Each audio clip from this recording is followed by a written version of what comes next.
7 de la mañana, 1 minuto, nuestro primer invitado en el encuentro de esta mañana, Fander Falconi, ministro de Educación. Buenos días, gracias por estar aquí. Hay una serie de novedades en el ámbito de la educación. El primero tiene que ver con la disposición de buenas prácticas ambientales respecto al uso y consumo de plásticos de un solo uso para propiciar el control de los desechos en las instituciones educativas del país. ¿Qué alcance tiene esto?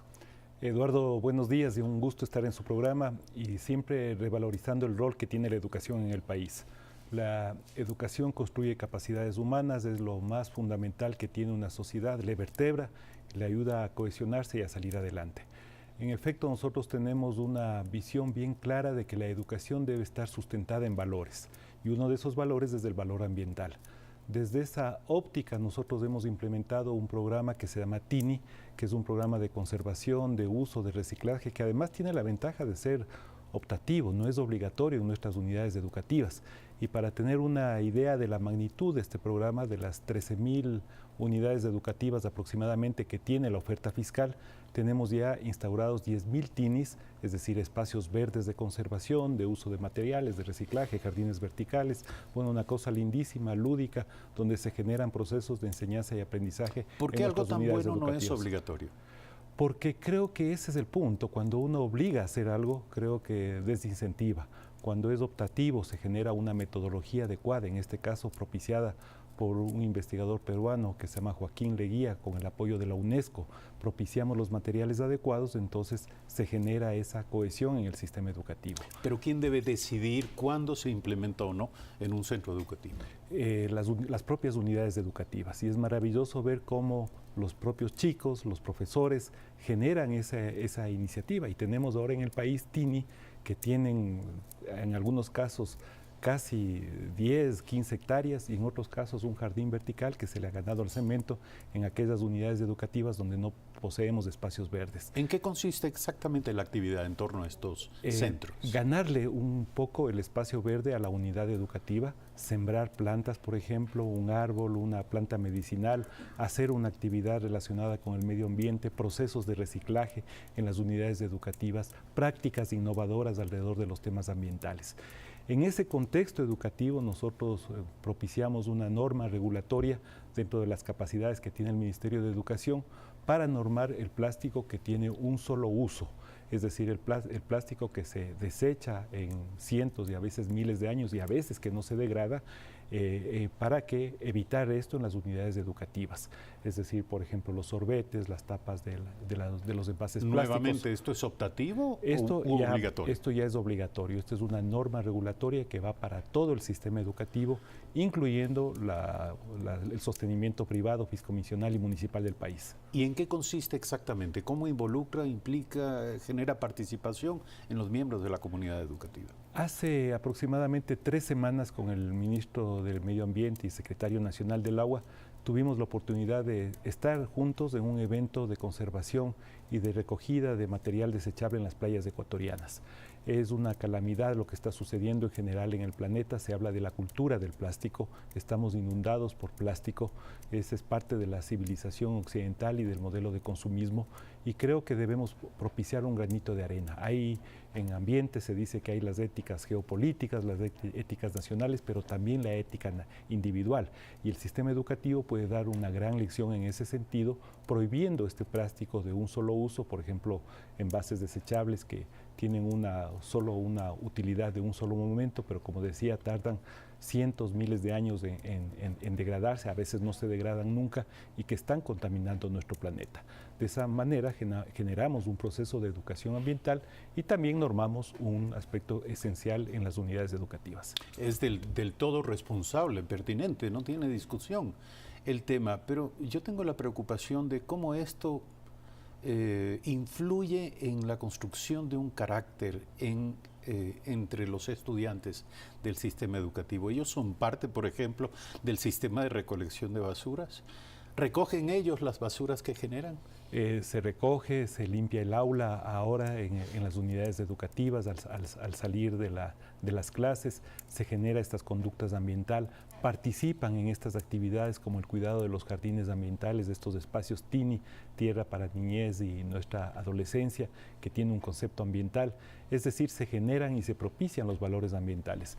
La conciencia ambiental viene de diversas maneras, puede venir desde una práctica ecologista, digamos firme, de acción colectiva, en este caso perteneciente a un impulso, digamos, que tiene el planeta por recuperar un sentido de civilización, pero también viene desde el lado de la conciencia, desde el uso sostenible de los recursos, desde los aspectos de conservación, y eso es lo que estamos tratando de propiciar en las unidades educativas, de esa conciencia que nos permita elevar la conciencia y la conservación ambiental. Esto de ganarle un espacio verde a las escuelas me recuerda que penosamente el modelo constructivo, el modelo arquitectónico para la construcción de escuelas en el país es completamente basado en el cemento, muy pocos espacios verdes, árboles casi ninguno. Lo que se entiende por un modelo de escuela no incluye espacios verdes. Así es. ¿Cómo hacer para ganarle espacio al cemento? Así es, y creo que el otro ámbito de toda esta acción que nosotros estamos desplegando, porque es un entendimiento comprensivo,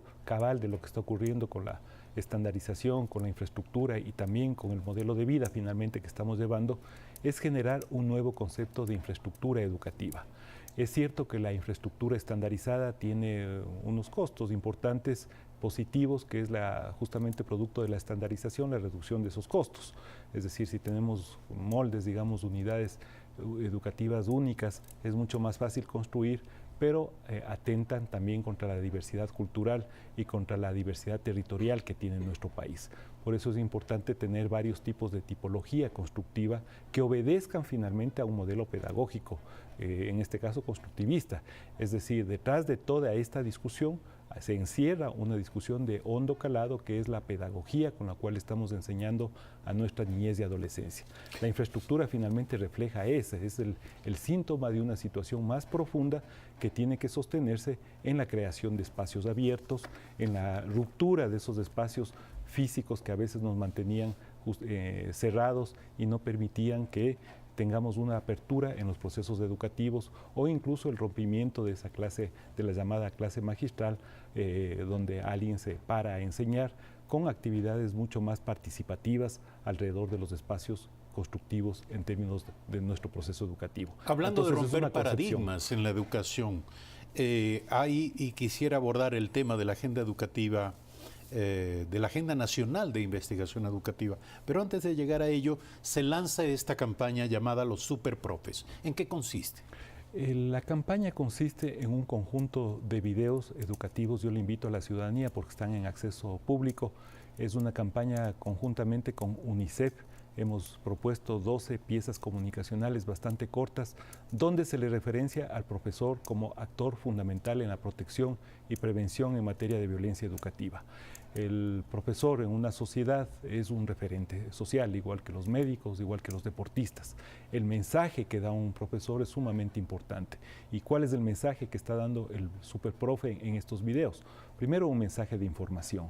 Si ocurre algo en las unidades educativas, es obligación de los actores educativos generar la denuncia, tanto en el ámbito administrativo como en el ámbito penal.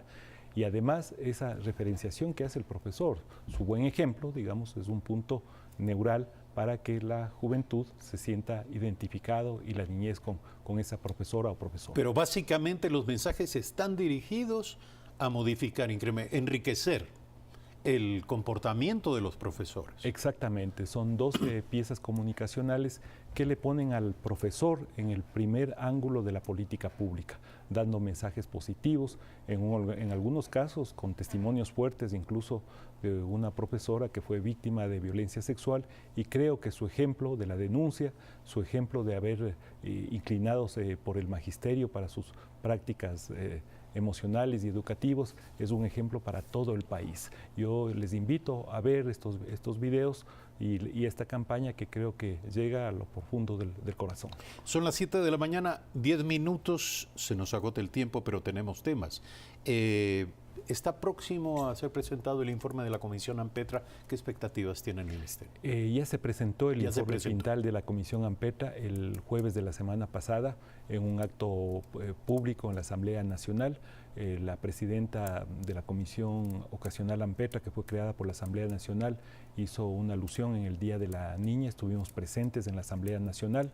Está entregado el informe, que es un informe de cerca de 200 páginas, donde hay un conjunto de recomendaciones de política pública, de política en materia de derechos, en materia de judicialización de los casos, y creo que más que expectativa, porque ya tenemos el informe, en este caso, Eduardo, sería hacer hay un reconocimiento bastante claro a la acción que se ha desplegado durante este año en materia de protección de derechos.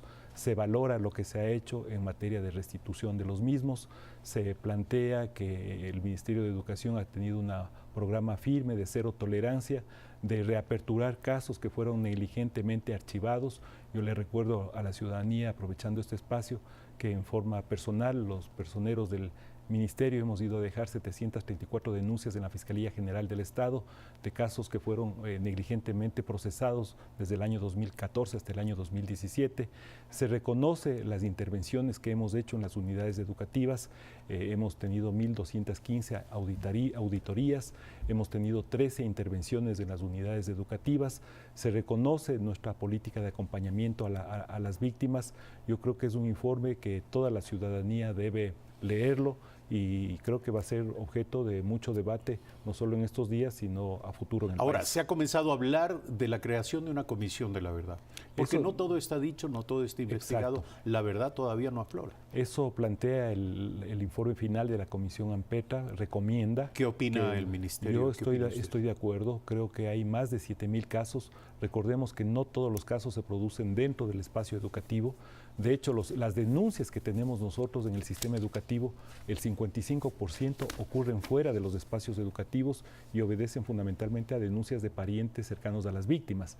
Y el total de denuncias que están judicializadas en el sistema, en este caso en la Fiscalía, en el Consejo Nacional de la Judicatura, en cualquier corte donde se presentan estos casos, son más de 7,000 casos que deben ser conocidos a profundidad, las causas, los acontecimientos, cómo se procesaron y evidentemente la sanción que debe ser característica en estos crímenes contra nuestra niñez y adolescencia. Para concluir, ministro, y rápidamente, la Agenda Nacional de Investigación Educativa parece ser la respuesta al clamor de muchos sectores, de muchas organizaciones, de muchas entidades, grupos ciudadanos preocupados por el sistema de educación.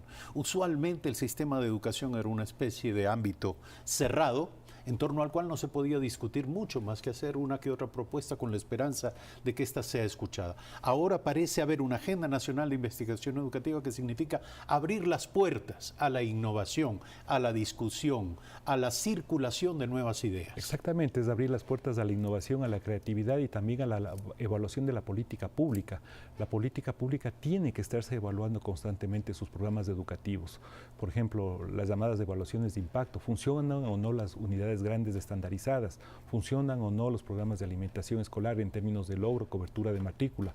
Hemos hecho evaluaciones de impacto ya de un conjunto de programas educativos y hemos relacionado con la costo-eficiencia de estos programas, es decir, si esos programas, además de alcanzar objetivos propuestos, son adecuados en términos de los costos económicos. Así podemos tener una mejor política pública, así construimos democracia y así ventilamos también al sistema educativo en los derroteros que se merece tener para el futuro de nuestro país. Es una lástima hablar de tantas cosas en tan poco tiempo, pero le vamos a comprometer en una nueva ocasión para hablar exclusivamente sobre este tema, la Agenda Nacional de Investigación Educativa. Con todo gusto, Eduardo.